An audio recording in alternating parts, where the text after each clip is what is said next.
It's very easy to say, I'm gonna do the right thing, I'm gonna be a good person, but come under oppression, come into poverty, come into watching your daughter starve, come into watching your other daughter be killed, come to watching your sons being buried and people mocking, come to those states watching the people who are with you, who trust you, believe in you, love you, would die for you, and you watch them get severed and killed and persecuted. Then try doing the right thing.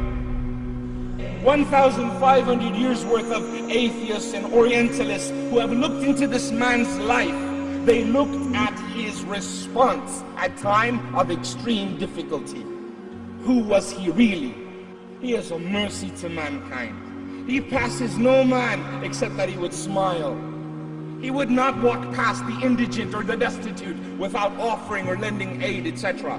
This man, as is worse, when he had nothing and someone else who had a little, but still they were ungrateful, they would beg, please give me. And he had nothing, he would say, wait, I'll be back. And he would go find another person that trusted him and said, brother, let me borrow a few things. And he would borrow and he would come back and he would give.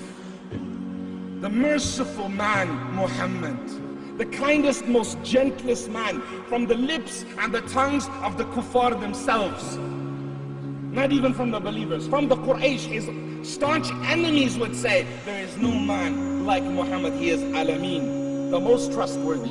Though we hate him, though we want to kill him, they would say, they would bring their wealth to him and say, watch over this for me this month, I'm going away, I'll be back. I don't trust anyone else.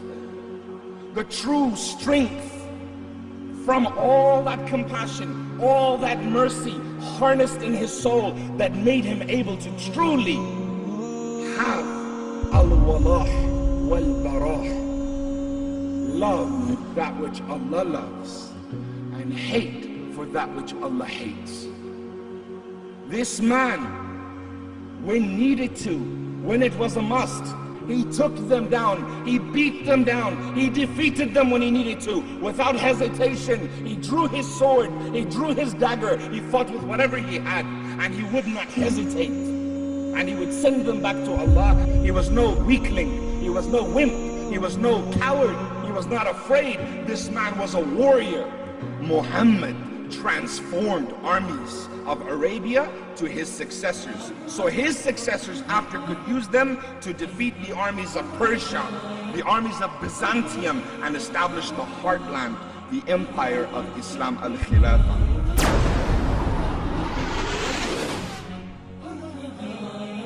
You're the best person I've ever known, best friend I've never met.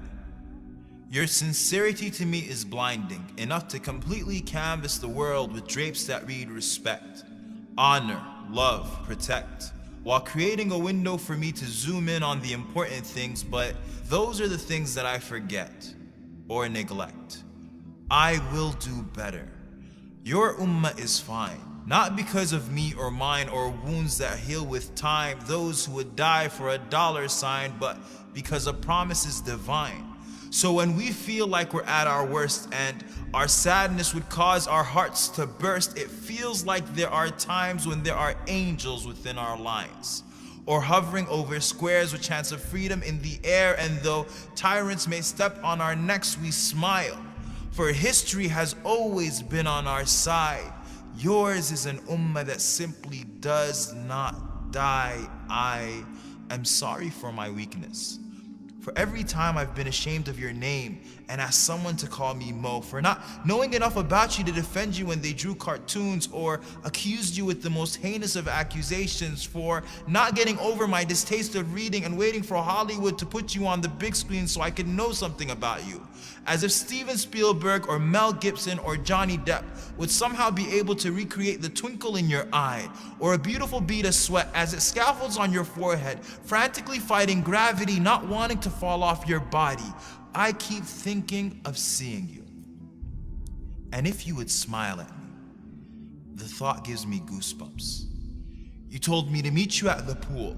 So on that day, I hope and pray that I will see you through the crowd, that no angels barricade me as I sprint at breakneck speed. I hope you recognize it's me. I will crowd the companions to get access to your vision. I will obey my thirst by quenching it from your hand. So until that day, I will pray I will stand and I will pray as if my feet are holding the earth from splitting. If I make it, I cry at the thought of seeing you. For I know the words that I used to read from books with all too thin pages will do no justice to your voice, your scent, your touch, your face. My messenger of Allah has always existed between the curves and dots of the Arabic alphabet. So Muhammad ibn Abdullah in 3D and whatever other dimensions the hereafter brings with it will be an overboard of senses.